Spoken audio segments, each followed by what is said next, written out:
Lenny, what a pleasure. Well, it's a pleasure to be here, and thanks for coming over to Nashville for us. Wow, what a beautiful city. Yeah, it is. And what a beautiful facility. Thank you. Yeah. We built this in 2020, actually 2018 to 2020. It took about 2 years to complete. It was just a big empty warehouse when we got it. Yeah. I did a little study on you. I watched your videos and the history of Glockstore. I'm really fascinated. Just even the history moving from California here. And it's awesome. It's a big, bold move, and I mean, beautiful facility.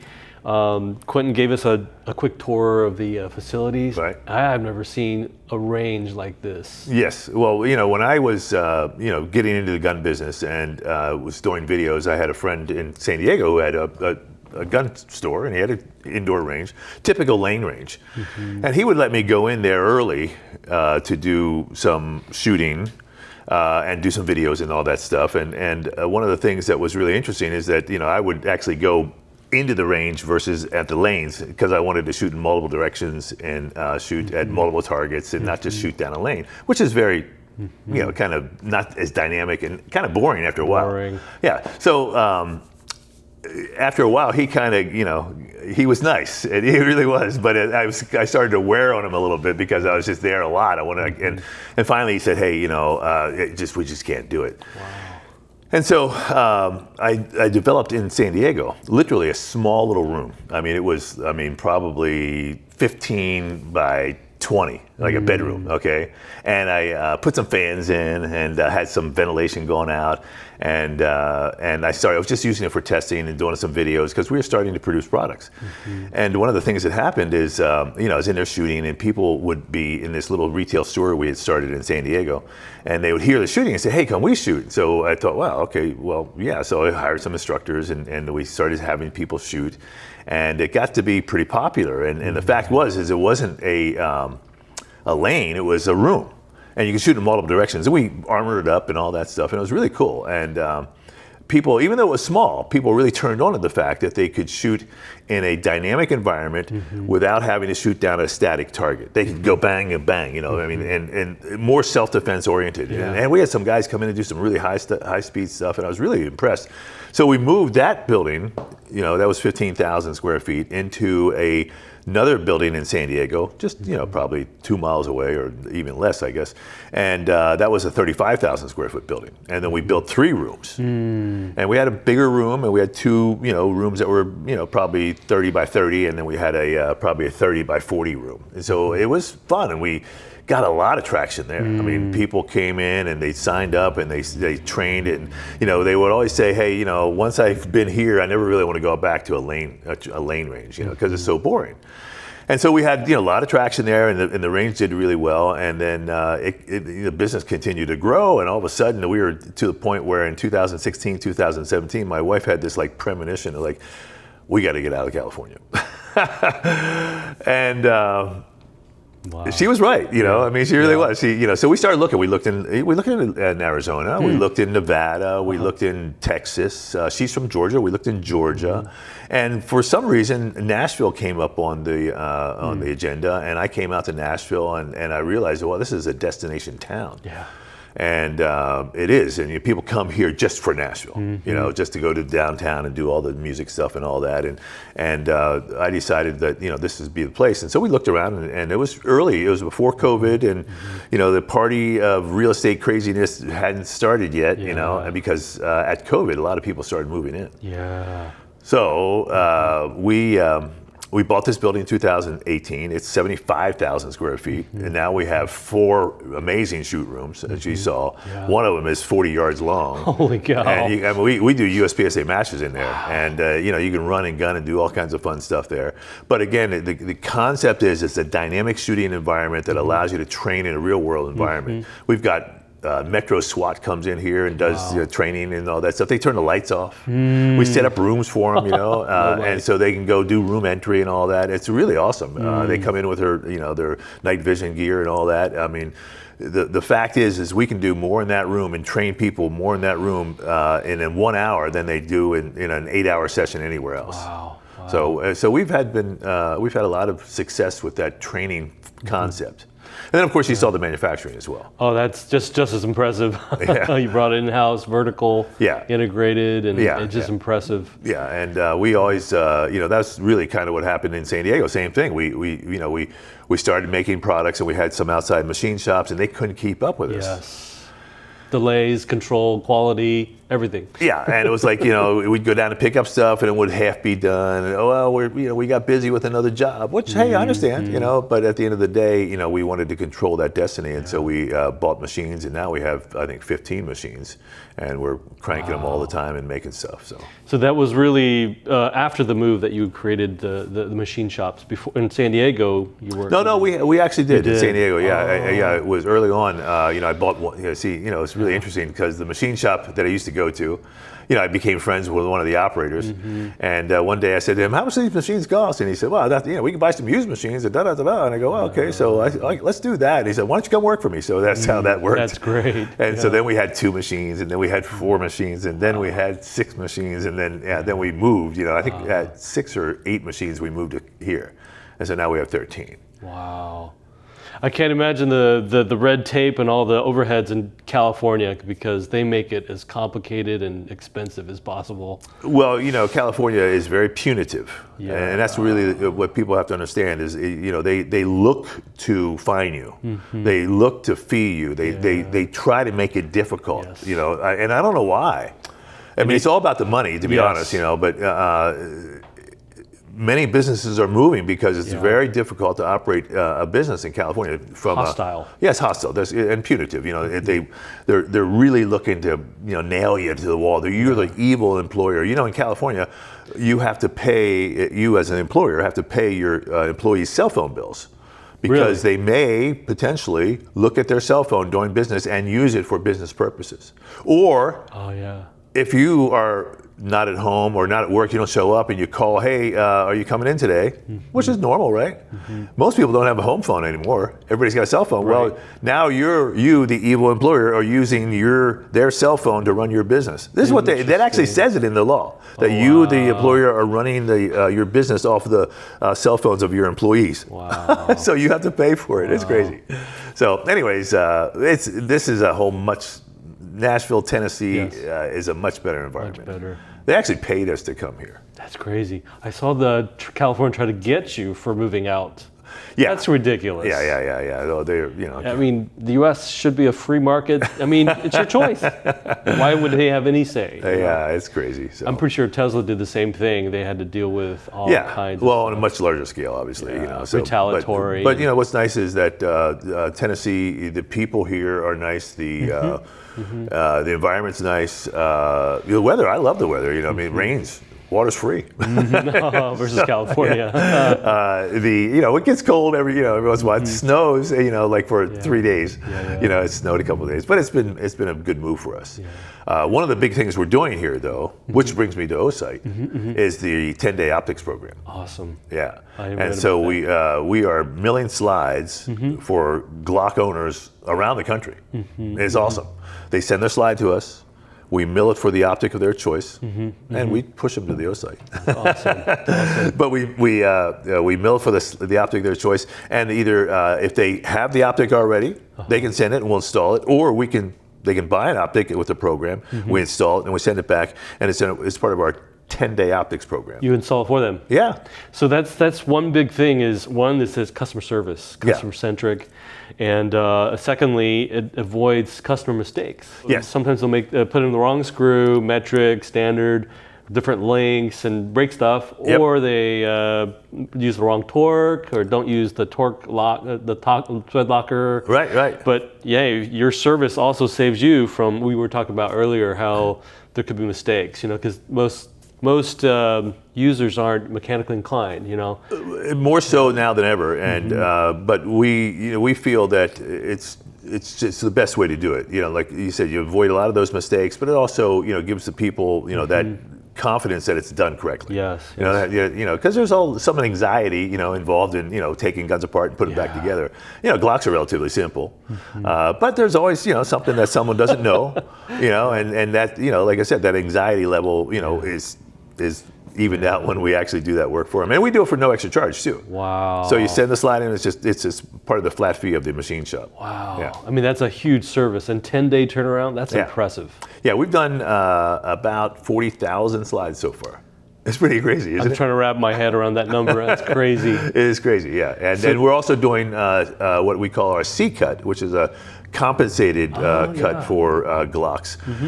And that's been very popular too, because Glock no longer offers a compensated gun. So if you have a standard Glock out there and you get the advantages of a compensated gun, which helps reduce recoil and muzzle flip, we actually do it's basically the same factory C-cut that Glock does. And it's also part of our other 10-day program. Wow. So it's pretty cool. You're a true entrepreneur. There's an opportunity, jump on it. Serve the customer, provide value. Well, people are sending their slides in from all around the country, and they, every day we get 50, 60 slides. It's crazy, yeah. So the Osight we're very customer centric too. Oh, I know. Even that little screw pack. Yeah. We bought like 100 firearms, studied each one, and then that little pack is a result of a lot of research. Right. Yeah. And we continue want to serve and bring value to our customers, and feel like we align, Well, we're always impressed with you guys, and your packaging is great, and the quality of your stuff is really good too. We've had really good success with it. It's interesting. A lot of people, when you first came out, the price point was so low compared to some of the other people. They were like, well, how could it be good? Yeah. Really, there was and we was like, well, they just do a good job. But there was really an interesting, almost pushback on the fact that, how could it be that good with this lower price? I'd like to talk about it a little bit. Yeah. So it's kind of related to how you brought the machine shops vertical integration in-house, so you're not depending on suppliers. Right. Osight completely verticalizes the manufacturing. We got robotics, testing. Wow. By being more efficient and cost and time efficient, we're able to bring more value to our customers.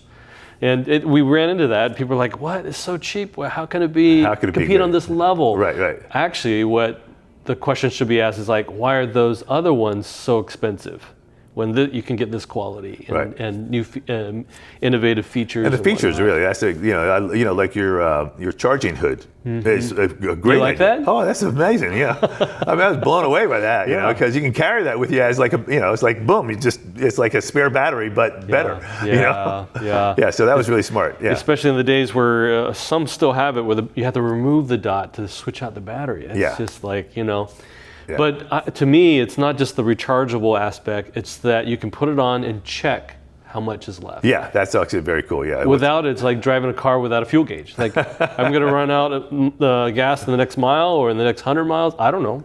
You know what I mean? Yeah. You got to depend on it. Yeah, so we've been really impressed with all those things you guys are doing, and your weapon lights are really cool. The optics, I think kind of hit it out of the park. Really, you've got some great value there.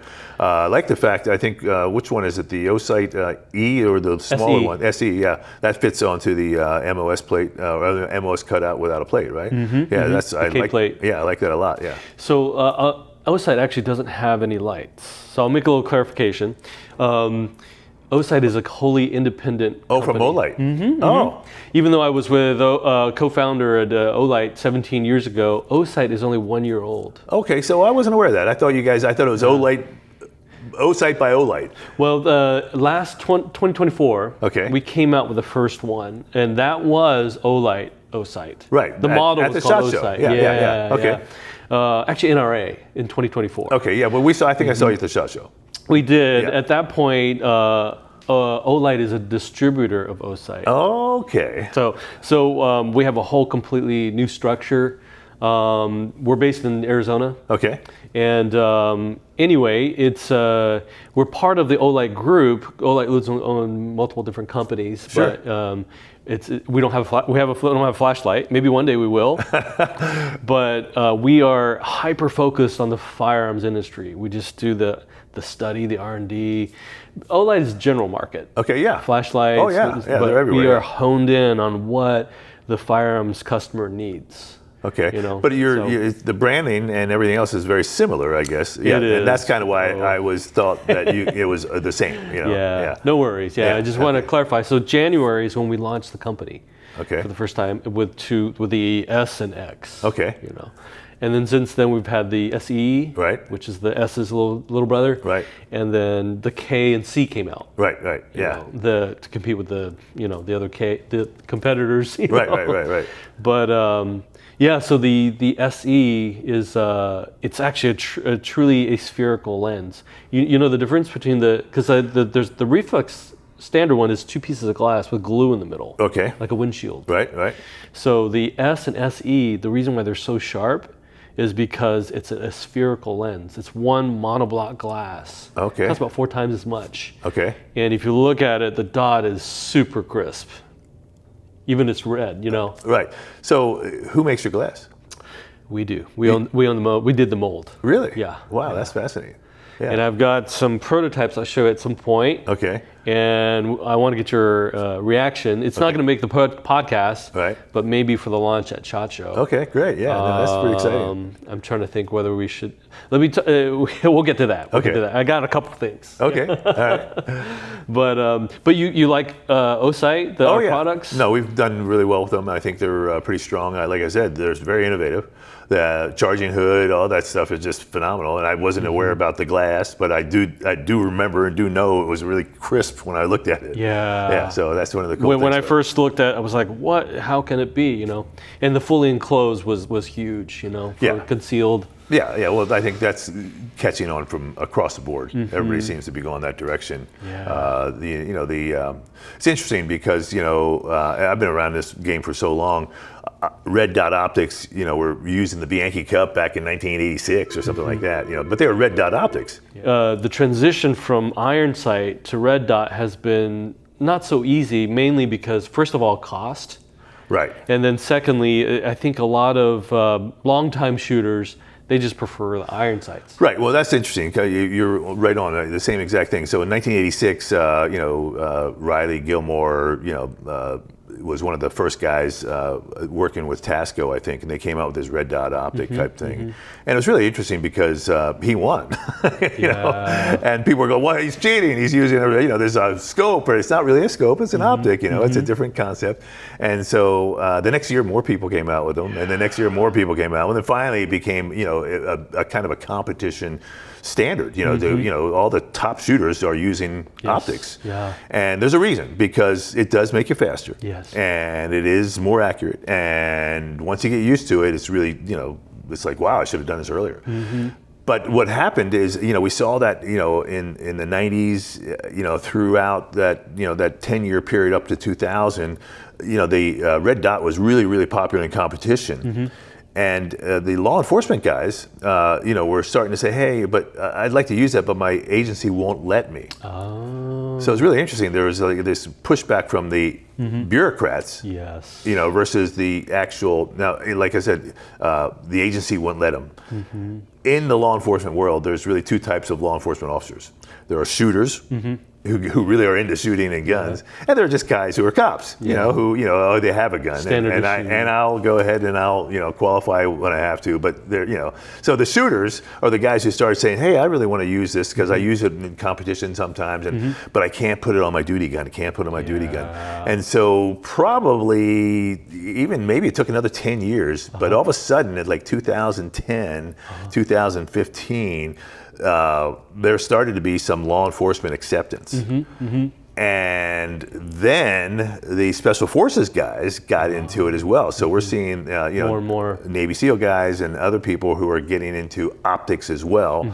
And there's always been the concern, will the optic fail? Will it break when I'm out there, wrestling around with someone, or and if it fails or the battery goes dead, then what can I do? So the co-witness option is really strong for that. But we saw that the optic thing became really strong, here probably in 2020, maybe even just a couple years earlier than that, where people really starting to turn into it once the LE group and the military groups started adopting that. The civilian market just blew up as well. Yes. So it really started off as kind of like a high-end competition type thing, and the cost was really crazy expensive. It was $1,000, for more than a gun. Yeah, for the optic, way back then.